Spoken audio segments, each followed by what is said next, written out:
அரவிந்த் வந்து எல்லா ஃபோட்டோஸையும் வந்து சிந்துவும் அரவிந்தும் இருக்கிற மாதிரி இருக்க ஃபோட்டோஸ் எல்லாத்தையுமே வந்து சிவா கிட்ட கொடுக்குறாரு. அதை பார்த்த சிவா வந்து அப்படியே அரவிந்தையும் பார்க்குறாரு. ஒரு ஒரு ஃபோட்டோவாக எடுத்து பார்த்துட்டு அப்படியே அதிர்ச்சியாக நிற்கிறாரு. அதை பார்த்துட்டு வந்து எல்லாருமே வந்து பார்த்தீங்கல்ல, எந்த மாதிரி சிந்து வந்து பொய் சொல்லியிருக்கான்னு சொல்லிட்டு, எந்த மாதிரி சிந்து வந்து பொய் சொல்லியிருக்காங்க, உண்மையிலேயே வந்து அரவிந்தும் சிந்துவும் எந்த அளவு விரும்பியிருக்காங்க பாருங்க அப்படின்னு சொல்லிட்டு அந்த வக்கீலும் சொல்லிட்டு இருக்காரு. நீங்கள் என்ன முடிவு எடுக்க போகிறீங்க சிவா, உங்கள் கையில் தான் எல்லாமே இருக்குது. நீங்கள் சொல்கிற முடிவை வச்சு தான் இந்த கல்யாணம் ரத்தாகுமா இல்லையா நான் சொல்ல முடியும். உங்களுக்கு சிந்து வந்து எப்படிப்பட்ட நிலைமையில் இருக்காங்கன்னு உங்களுக்கு புரியுதுல்ல. இவரை விரும்பியிருக்காங்கன்னு சொல்கிறாரு இவர். இது உண்மையா பொய்யா அப்படின்னு சொல்லிட்டு நீங்கள் தான் சொல்லணும் அப்படின்னு சொன்னோன்னே அப்படியே அதிர்ச்சியாக சிவா பார்க்குறாரு. நேராக அரவிந்த் கிட்ட வராரு. நீங்கள் எத்தனை வருஷமாக வந்து சிந்துவை லவ் பண்ணுறீங்க? அதான் சொன்னேனே சார், 5 வருஷமாக சிந்துவை சின்சியராக நான் லவ் பண்ணுறேன். சிந்துவும் உங்களை லவ் பண்ணாங்களா? ஆமாம், சிந்துவும் என்ன தான் லவ் பண்ணாங்க. அதான் நாங்கள் 2 பேருமே லவ் பண்ணோம் சார். நீங்கள் தான் இப்படி பண்ணிட்டீங்க, எங்கள் கல்யாணத்தை கெடுத்துட்டீங்க அப்படின்றாரு. அப்படிங்களா? அப்போ சிந்துவை பற்றி எல்லா விவரம் உங்களுக்கு தெரியும்? ஆமாம் சார், 5 வருஷமாக லவ் பண்ணுறேன், எல்லாம் தெரியும். சரி, அவங்க பிறந்த நாள் எப்போன்னு சொல்லுங்கள் அப்படின்னோடனே அப்படியே அதிர்ச்சியாக பார்க்குறேன். அது வந்து சரி, பிறந்த நாள் ஞாபகம் இல்லையா? சாரி சார், சரியா ஞாபகம் இல்லை.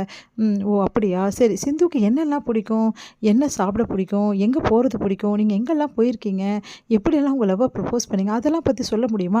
சார் அதெல்லாம் ஏன் சார் உங்ககிட்ட நான் சொல்லணும்? அதெல்லாம் என்னோடய பர்சனல் விஷயங்கள், அதெல்லாம் நான் சொல்ல முடியாது. இதில் பர்சனல் எங்கே சார் வந்துச்சு? நீங்கள் தான் வெளிப்படையாக சொல்கிறீங்க சிந்துவை நான் லவ் பண்ணேன்னு சொல்லிட்டு. இதுக்கப்புறம் எங்கே இருக்குது பர்சனல்? அதனால் நீங்கள் சொல்லி தான் சார் ஆகணும். சார் நான் ஏன் சார் சொல்லணும்? இங்கே பாருங்கள், சிவா கேட்ட கேள்விக்கு நீங்கள் பதில் சொல்லி தான் ஆகணும். அவர் எல்லா விஷயத்தையும் கேட்கும்போது நீங்கள் சொல்லி தாங்க ஆகணும் அப்படின்னு சொல்லிட்டு கோர்ட்டில் சொல்கிறாங்க. அதை கேட்டு அதிர்ச்சி அடைகிறாரு.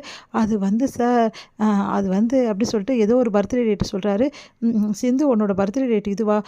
இல்லை டாக்டரே, இது என்னோட பர்த்டே. ஆமாம் இல்லை அப்படின்னு சொல்லிட்டு அவங்க அப்பாவும் சொல்கிறாரு. சரி, இதெல்லாம் உனக்கு பிடிக்குமா சிந்து? எனக்கு இதெல்லாம் பிடிக்காது அப்படின்னு ஒன்று அதிர்ச்சி அடைகிறாங்க. சிந்து வந்து பொய் சொல்கிறா. சரி, அவங்க பொய் சொல்கிறாங்கன்னா அவங்களோட சர்டிஃபிகேட் பிரகாரம் அவங்களுக்கு இந்த டேட்லேயே பர்த்டே கிடையாது, நீங்கள் எப்படி இப்படிலாம் சொல்வீங்க அப்படின்னு ஒன்று அப்படியே அதிர்ச்சியாக பார்க்குறாரு. இங்கே பாருங்கள், மரியாதையாக உண்மையை சொல்லிட்டேன்னா உனக்கு ரொம்ப ரொம்ப நல்லது. எதுக்காக சிந்து மேலே இவ்வளோ ஒரு பழியை தூக்கி போட்ட, உண்மை என்ன காரணத்தை சொல்லு அப்படின்னு எல்லாம் அதிர்ச்சி அடைகிறாங்க.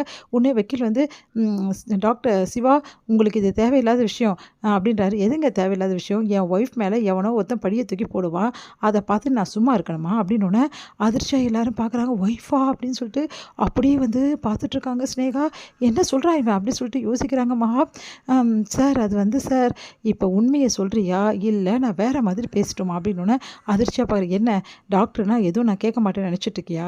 உனக்கு அவ்வளோதான் மரியாதை. சிந்துவை எனக்கு சின்ன வயசுலேருந்து தெரியும். இருக்க ஒரே ஃப்ரெண்டு நான் தான்.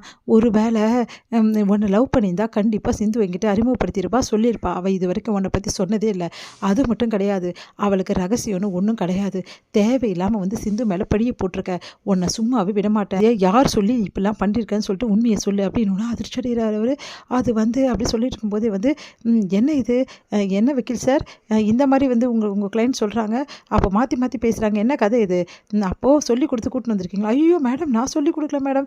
அரவிந்த் என்னப்பா இது அப்படின்னு சொல்லி சொன்னோன்னே, என்னை மன்னிச்சிடுங்க, வேணும்னே வந்து சிந்து மேலே பழிய போடணும்னு இப்படிலாம் பண்ணிட்டேன்.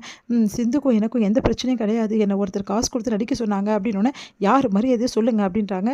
அதை கேட்டுட்டு வந்து அது வந்து நான் அப்படியே ஸ்னேகாவை பார்க்குறேன். ஸ்னேகா அதிர்ச்சி, ஐயோ நம்ம பேரை சொல்லிடுவானோ அப்படின்னு சொல்லிட்டு, அவங்க யாரும் எனக்கு தெரியாது அப்படின்னோடனே இவனை போலீஸ் கஸ்டடியில் எடுத்து விசாரித்தா எல்லா உண்மையும் வெளியே வரும். சிந்துவோட வக்கீல் வந்து சொல்கிறாங்க, இப்போ புரியுதா யுவரானர், சிந்து நிரபராதி, சிந்துக்கும் இந்த பையனுக்கும் எந்த சம்மந்தமும் இல்லை, அதனால் சிந்துவை இந்த கேஸ்லேருந்து விடுவிங்க அப்படின்னு சொல்கிறாங்க. அப்படி விடுவிக்க முடியாதுங்க அப்படின்னு அதிர்ச்சி அடைகிறாங்க எல்லாரும். ஜட்ஜ் வந்து சொல்கிறாங்க, இங்கே பாருங்கள், அரவிந்த் வந்து சொன்னது பொய்ன்னு சொல்லிட்டு நிரூபணம் ஆயிடுச்சு.